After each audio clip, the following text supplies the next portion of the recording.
ওদালগুৰিত 10টা নহয় পাৰিলে তামোলপুৰৰ 6টাতো কম্প্ৰমাইজ নকৰো তামোলপুৰৰ 6টা 10-6 16টা দিলীপ শইকীয়া এজন বিশ্বাসঘাতক ট্ৰাইবেল বেলেন্স ব্লক এটা বিষয় আৰু 6 শিডিউল এটা বিষয় দুটা একেলগে চলিব নোৱাৰে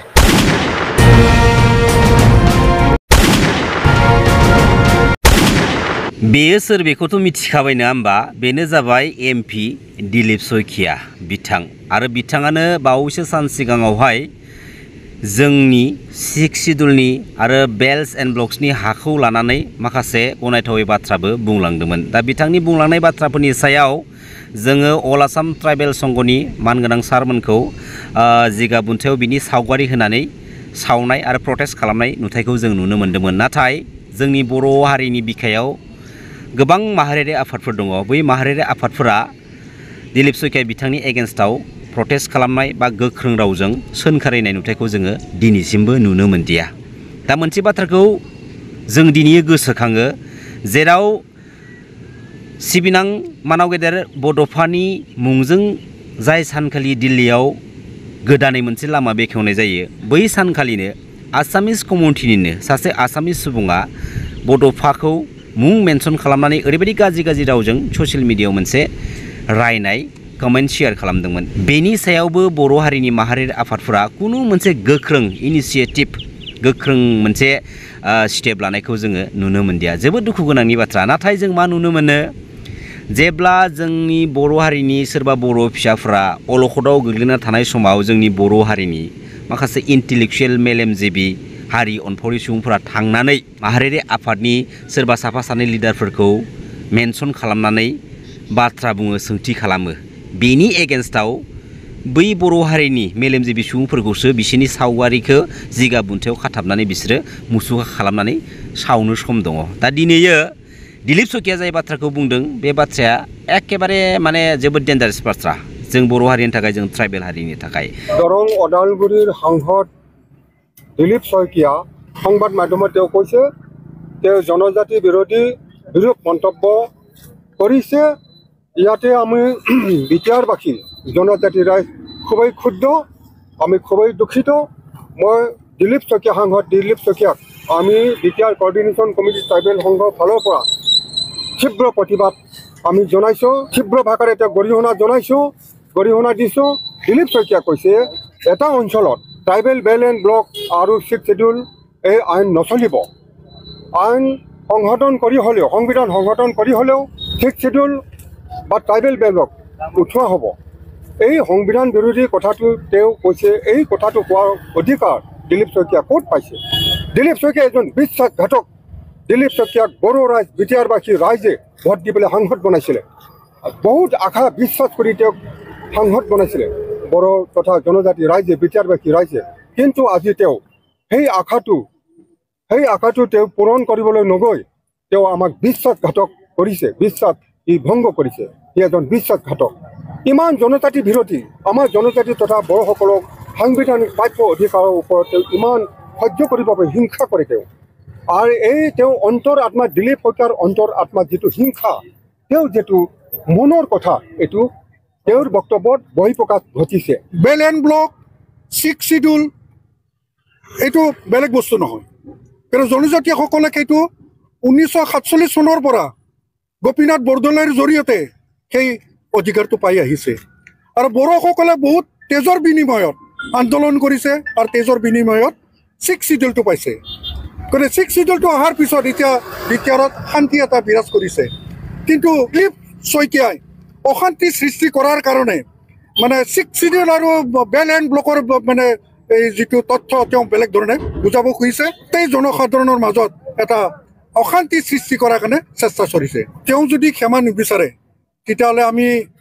পিছৰ পৰ্যায়ত পদক্ষেপ ল'ম আৰু আইনগত ব্যৱস্থা লোৱাৰ কাৰণে আমি চিন্তা চলাইছোঁ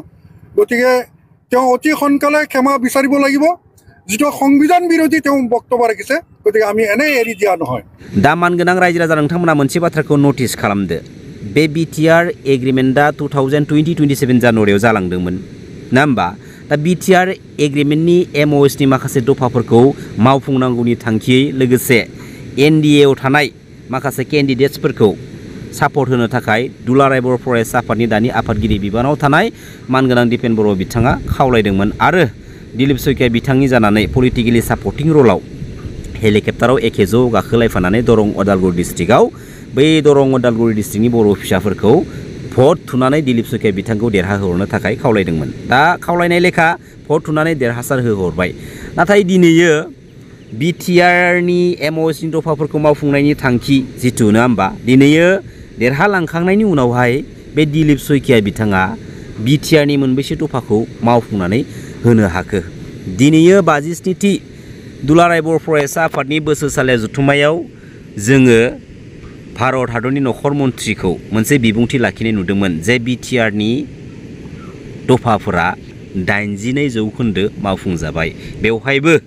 हाजार हाजार मानसिफोरा आखाइ खब्बाय, लिडार्सफोरा आखाइ खब्बाय आरो फिन जेब्ला बै दिल्लीयाव बड'लेण्ड महोत्सब खुंलायबाय बे बड'लेण्ड महोत्सबआव भारत हादरनि नखर मन्थ्रिया बुंलायबाय जे बिटिआरनि दफाफोरा 96% मावफुंजाबाय। दा दिनै 96% जुदि मावफुंजामारबायब्ला दा दिनै बिटिआर एग्रिमेन्टनि एमअएसआव थानाय जाखिनि दफाफोरा अनलि 4%ल'सै नङा होमबा। दा दिनैयो बे 96% दफाफोर मावफुंजानाया माबे माबे दफाफोरा मावफुंजाखो। दा बिनि 10.2 क्ल'जआव ओरैबायदि मोनसे बाथ्रा मेनसन खालामनायखौ जों नुनो मोन्दों जे बड' youth will be considered military parliamentary police army बिनि। दा बे दफायाबोथ' जुदि 96% जुदि मावफुंजाबायब्ला बेबोथ' इमप्लिमेन्टेसन जाबाय। नाथाय दिनैसिमबो सासेबो बड' इउथ्सफोरखौ स्पेसियेलि मोनसे जिथु डेभेलपमेन्टेल पेकेज बे स्पेसियेल डेभेलपमेन्टेल पेकेजनि थ्रुयै आर्मियाव पुलिसाव पारामिलिटारियाव जब मोननाय नुथायखौ जोङो नुनो मोनदिया। दा दिनैयो गावबा गावनि माखासे पलिटिकेल सार्थबादिनि थाखाय जाथावथारै जोंनि बर' फिसाफोरखौ थगायनानै पलिटिकेलि रुलिं जुदि खालामलांनो नाजादोंब्ला थगायनाया जों बर' हारिखौ बर' हारिनि बर' सुबुंफोरखौ थगायनो हानाय नङा। थगायना लानाय जागोन गावबा गावखौसो। दिनै थगायनानै जाय लिडारा पलिटिकेल रुलिं खालामनो नाजाबाय थागोन बे लिडारनि पलिटिकेल केरियारा लाइफ टाइमनि थाखाय डिस्ट्रय जागोन बियो 100% सियर। जोंनि बे बर' हारिया बे बुहुमाव जेब्ला समसिमहालागै थांना थागोन अब्ला समसिमहालागै गोदानै मोनसे जारिमिना अराय सम गोथां जानानै थाबाय थागोन। आरो बे मा मिथिगौना जे माहारियारि आफाद दुलाराय बर' फरायसा आफादनि आफादगिरि बिबानाव थानाय सासे आफादगिरिया मायबा मोनसे पलिटिकेल पार्टिनि जानानै बा सोरबा सासे पलिटिकेल लिडारनि जानानै पलिटिकेलि सापर्टिं रलाव बर' हारिनि माबा मोनसे थांखिखौ दिनैयो थांखि लानानै सापर्ट खालामबोदोंमोन। नाथाय जाय थांखिखौ जाय मिशनखौ लानानै दिनैयो पलिटिकेलि सापर्टिं रल खालामबोदोंमोन बे थांखिया दिनै गासिबो फैमाल। अब्ला जों बेखौनो जों दिनै बुंनो हायो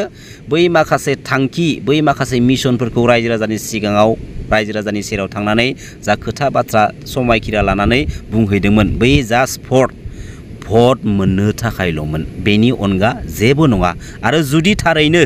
बिटिआर एग्रिमेन्टनि एमअएसनि दफाफोरखौ मावफुंनाय जुदि सैथो थांखि मारमोनब्ला निस्सय जोङो बे दिलीप सयकिया बिथांनि आखाइजोंनो माबा मोनसे नङा माबा मोनसे जोङो मोजां फिथाइखौ एसेब्लाबो मोननो हागौमोन। नाथाय गासिबो नंखाय भट मोननो थाखायल' बे मोनसे डायलग। दा दिनैयो जोंनि बर' हारिनि गोख्रों गोख्रों दैदेनगिरिफ्रानो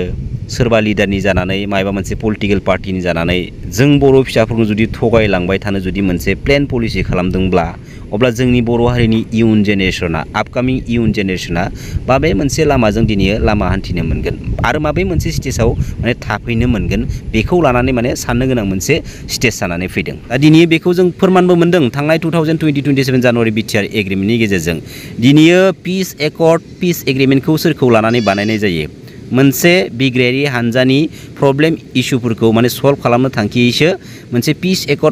एग्रिमेन्टखौ खालामनाय जायो। दिनै मानाव गेदेर एनडिबि ब्रादार्सफोरनि A to Z प्रब्लेम इस्युफोरखौ सुस्रांनायनि थांखियै बे बिटिआर एग्रिमेन्टखौ खालामनाय जादोंमोन। बे बिटिआर एग्रिमेन्टनि एमअएसनि लेखा बिलाइयाव बिटिआर एकर्ड होनायबो मेनसन गैया, बिटिआर पिस एकर्ड होनायबो मेनसन गैया। नाथाय जोङो मानि थाखाय पिस एकर्ड होननानै बुङो जेराव बे बिटिआर एग्रिमेन्टनि गेजेरजोंनो मानाव गेदेर एनडिबि ब्रादार्समोना उदां अख्राङाव फैनो हादोंमोन नङा होमबा। बेनि थाखाय जोङो पिस एकर्ड होननानै जों मेनसन खालामनाय जों नुनो मोनो बा जों बुङो। नाथाय दुखु गोनांनि बाथ्राया जाहैबाय मा बे बिटिआर एग्रिमेन्टनि गेजेरजोंबो मानाव गेदेर एनडिबि ब्रादार्समोननि नांनानै थानाय केसफ्रा उइथड्र जादिया। लोगोसे एनडिबिनिनो फाउन्डार गायसनगिरि मानाव गेदेर रन्जन दैमारि सारा दिनैसिमबो जोबथेसालियाव थानांगौ मोनसे अबस्थायाव दङ। दिनैयो मोनसे बिग्रायारि हानजाखौ उदां अख्राङाव लाबोनायनि थांखियै जिथु पिस एकर्ड खालामदोंमोनब्ला बे पिस एकर्डनि गेजेरजोंनो गासिबो उइड्रल जाजोबनांगोन दा बुहुमाव बेफोरबायदि मोनसेबो एकर्ड एग्रिमेन्टखौ नुफेराखै नाथाय जों नुनो मोन्दों मानगोनां प्रमद बर' बिथांमोननि लिडिंआव बे बिटिआर एग्रिमेन्टखौ जों नुनो मोनबाय आरो बेनो जानो हागौ बे बुहुमनि नाम्बार 1 मोनसे एग्रिमेन्ट जाय एग्रिमेन्टनि गेजेरजों जाय हानजाखौ लानानै एग्रिमेन्ट खालामनाय जादों बै हानजानि गायसनगिरि फाउन्डाराबो जोबथेसालियाव थानाय लोगोसे बै हानजानि नांनानै थानाय केसफोरा गासिबो पेन्डिं गासिबो रेजिस्टार जानानै थानायखौ जों नुनो मोनबाय अब्ला दिनैयो बेयो मोनसे रोखा फोरमान नंगौना नङा मानव गेदेर रायजो राजा नोंथांमोन गावबा गावनि क्रेडिटखौ लानो थाखायनो दिनैयो मानव गेदेर एनडि ब्रादार्समोनखौबो पलिटिकेलि माखासे लजिक लाइननि गेजेरजों थगाय थसि खालामनानै बे एग्रिमेन्टखौ खालामना लाना फैनाय जादों आरो बुहुमनि साफ्रोमबो मानगोनां रायजो राजा नोंथांमोना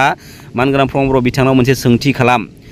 जे माखौ लानानै माबे मोनसे बर' हारिनि डिमान्ड्सखौ लानानै कमप्रिहेन्सिभ एन्ड फाइनाल सलुसनखौ लिरनानै लाना फैनाय जाखो